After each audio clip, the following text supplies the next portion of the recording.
بسم اللہ الرحمن الرحیم۔ غیر جان آپ سے مخاطب ہوں۔ آج کی اس ولاگ میں کل کی جو باتیں ہم ڈسکس کر چکے تھے، میں نے آپ سے کل بھی عرض کیا تھا کہ جو آج پنجاب اسمبلی کے بارے میں بات کل کی تھی تو آج بھی اسی کے بارے میں بات کریں گے، اور کل جمعے کا دن بھی ہے جس کے بارے میں عمران خان نے اعلان کیا ہے کہ پی کے اور پنجاب کی اسمبلی ڈیزالو ہوگی۔ اب صورتحال کچھ ایسی بن رہی ہے کہ ابھی تک بلیغ الرحمان صاحب جو گورنر ہیں پنجاب کے، وہ کل سے یہ بات انہوں نے کہی تھی کہ میں پرویز الہی صاحب کو ڈی نوٹیفائی کر رہا ہوں، لیکن ابھی تک ان کو ڈی نوٹیفائی کیا نہیں ہے ابھی تک۔ تو جو اطلاعات آ رہی ہیں اور جس میں اصل بات جس میں چھپی ہوئی ہے وہ یہ ہے کہ ابھی تک انہوں نے ڈی نوٹیفائی کیوں نہیں کیا۔ یہ تو مسلم لیگ نون کے پاس ایک اچھا آپشن ہے، ان کا اپنا گورنر ہے اور وہ کر سکتے ہیں، لیکن اس میں کچھ آئینی نکتے ہیں۔ وہ آئینی نکتے جیسے کہ پی ٹی آئی کو بیان کیے گئے ہیں، تو اسی طرح مسلم لیگ نون کے پاس بھی اس طرح کے آئینی ماہرین ہیں، انہوں نے بھی بیان کیے ہیں، اور وہ پھر صدر اس پہ ایکشن لے سکتا ہے اور صدر پھر گورنر کو گھر بھیج سکتا ہے۔ تو یہ اس میں بھی ایک خلا ہے، اس وجہ سے مسلم لیگ نون یہ رسک لینا نہیں چاہتی، اور اسی وجہ سے ابھی تک ڈی نوٹیفائی کا وہ منظر ہمارے سامنے پیش نہیں ہوا ہے۔ میں نے جیسے کل آپ سے عرض کیا تھا کہ پرویز الہی صاحب خود بھی یہی چاہ رہے ہیں کہ وہ یا ڈی نوٹیفائی ہوں یا وہ گھر چلے جائیں، جیسی بھی ہو، آئینی طریقے سے ہو یا غیر آئینی طریقے سے ہو، کیونکہ وہ ایک جگہ میں پھنس چکے ہیں، وہ بند گلی میں ہیں۔ ایک طرف ان کے پیچھے اسٹیبلشمنٹ کی فون کالز ہیں اور دوسری طرف پی ٹی آئی کے ساتھ ان کا سمجھوتا ہے، کیونکہ وہ اپنے بیٹے سے مجبور ہے۔ مونس الہی صاحب نے عمران خان کے ساتھ یہ وعدہ کیا ہے کہ ہم آپ کے ساتھ ڈٹ کر کھڑے ہیں، تو ڈٹ کر کھڑے ہونے کی وجہ سے اب پرویز الہی صاحب پھنسے ہوئے ہیں کہ اب میں کیا کروں، ورنہ وہ ابھی تک کسی نہ کسی ایک کشتی میں چھلانگ لگا چکے ہوتے۔ ایک دوسری بات یہ ہے کہ مسلم لیگ کاف اس میں اپنے آپ کو کیش بھی کر رہی ہے، اور کیش وہ اس طرح کر رہی ہے کہ وہ پی ٹی آئی سے ایم پی ایز اور ایم این ایز ان دونوں میں سیٹ ایڈجسٹمنٹ مانگ رہی ہے، اور اس میں سے وہ اپنا حصہ بقدر جثہ نہیں مانگ رہے ہیں، بلکہ اپنے قد سے زیادہ مانگ رہے ہیں، جس پہ ابھی تک کوئی کمپرومائز تو نہیں ہوا، نہ ابھی تک اس پہ بات ہوئی ہے،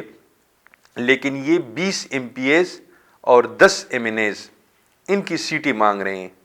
چونکہ مسلم لیگ کاف کو پتہ ہے کہ آنے والا دور پی ٹی آئی کا ہوگا، آنے والا الیکشن جو ہے وہ پی ٹی آئی کا ہے، اور پی ٹی آئی جس کو ٹکٹ دے گی وہ ایک قسم سے کامیابی کی ضمانت اور گارنٹی ہوگی، تو اس وجہ سے وہ ان سے سیٹ ایڈجسٹمنٹ کرنا چاہ رہے ہیں اور اپنی وقت کو بڑھا رہے ہیں، اپنی قدر کو بڑھا رہے ہیں، تو اسی وجہ سے وہ پی ٹی آئی کے ساتھ ابھی تک ان کی سیٹ ایڈجسٹمنٹ پہ بات ہوئی نہیں ہے، مکمل نہیں ہوئی ہے۔ تیسری بات، پرویز الہی صاحب دونوں طرف سے کہہ لیں، ابھی تک وہ پی ڈی ایم والوں کے ساتھ بھی رابطے میں ہیں۔ جب تک میں یہ ویڈیو آپ سے شیئر کر رہا ہوں اس وقت تک میں یہ بات کر رہا ہوں کہ ابھی تک وہ پی ڈی ایم والوں کے ساتھ بھی رابطے میں ہیں، لیکن اس میں رکاوٹ صرف اور صرف میاں نواز شریف صاحب ہیں۔ انہوں نے کہا ہے کہ وہ کبھی بھی پرویز الہی صاحب کو اپنا وزیر اعلیٰ نہیں بنائیں گے، نہ وہ وزیر اعلیٰ ہوں گے۔ انہوں نے پھر دوبارہ حمزہ کو وزیر اعلیٰ بنانے کے لیے پیشکش کی ہے، لیکن مسلم لیگ نون کا اور پی ڈی ایم کا یہ مسئلہ ہے کہ جیسے میں نے کل کی ولاگ میں آپ سے یہ عرض کیا تھا، میں نے یہ باتیں آپ کے ساتھ شیئر کی تھی کہ 186 کا جو گولڈن فگر ہے، وہ گولڈن فگر کسی کے پاس بھی مسلم لیگ کاف کے ان 10 بندوں کے علاوہ کسی کے پاس بھی نہیں ہے، نہ پی ٹی آئی والوں کے پاس ہے نہ پی ڈی ایم والوں کے پاس ہے، دونوں کے پاس نہیں ہے۔ اس وجہ سے ان دونوں کے لیے یہ ضرورت بن چکے ہیں مسلم لیگ کاف، اور مسلم لیگ کاف اسی بات کو کیش کر رہے ہیں۔ تو اب آنے والے وقت میں اس کا بھی پتہ چل جائے گا، اسمبلیاں ڈیزالو ہوں گی۔ کے پی کے کی اسمبلی بھی نتی ہے پنجاب کی اسمبلی کے ساتھ، اگر پنجاب کی اسمبلی ڈیزالو ہوگی تو کے پی کے کی اسمبلی بھی ڈیزالو ہوگی، کیونکہ اس میں تو یہاں کوئی رکاوٹ نہیں ہے، رکاوٹ صرف اور صرف وہاں پنجاب میں ہے۔ تو اگر پنجاب کی اسمبلی ڈیزالو ہو گئی تو کے پی کے کی اسمبلی بھی ڈیزالو ہوگی۔ اگر وہاں وقت دیا گیا، ٹائم مینجمنٹ ہوئی یا اس کو آگے ڈیلے کیا گیا تو وہ آگے ڈیلے بھی کے پی کے بھی ہوگی۔ پھر یہاں بھی وہ ڈیزالو کی صورتحال نہیں بنے گی. تو اس وجہ سے ہم یہ کہہ سکتے ہیں کہ کل کا دن بھی ہمارے لیے بہت اہم ہے، اور اس میں بھی ہمیں پتہ چل جائے گا کہ اون کس کروٹ بیٹھے گا اور سیاست کا رخ اب کہاں بدلے گا. آخری بات حافظ صاحب کی طرف سے، جس کو ہم حاجی صاحب کہتے ہیں، حاجی صاحب کی طرف سے بھی کچھ پیغامات ایسے ملے ہیں مسلم لیگ نون کو اور پی ڈی ایم کی جماعتوں کو کہ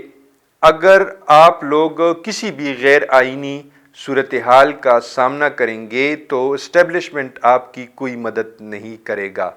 یہ ان کو واضح طور پر پیغام دیا گیا ہے. تو اس کے بعد بھی یہ ڈی نوٹیفائی کا جو پروسیس ہے اس کو روکا گیا ہے، کیونکہ ان کو پتہ ہے کہ اگر وہ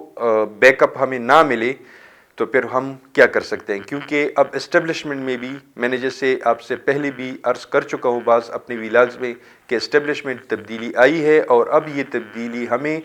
صاف نظر آئے گی، اور اس کا عرصہ مہینہ یا 1.5 مہینہ، زیادہ سے زیادہ 1.5 مہینے میں ہمیں اس کا پتہ چل جائے گا. تو آنے والی ویلاگ میں پھر انشاءاللہ اس پہ بات کریں گے، اور آنے والی ویلاگ میں بھی کل انشاءاللہ اسمبلیوں کے حوالے سے بات واضح ہو چکی ہوگی. کل کی ویلاگ میں انشاءاللہ پھر ملتے ہیں. آپ سب کا بہت شکریہ. پاکستان زندہ باد.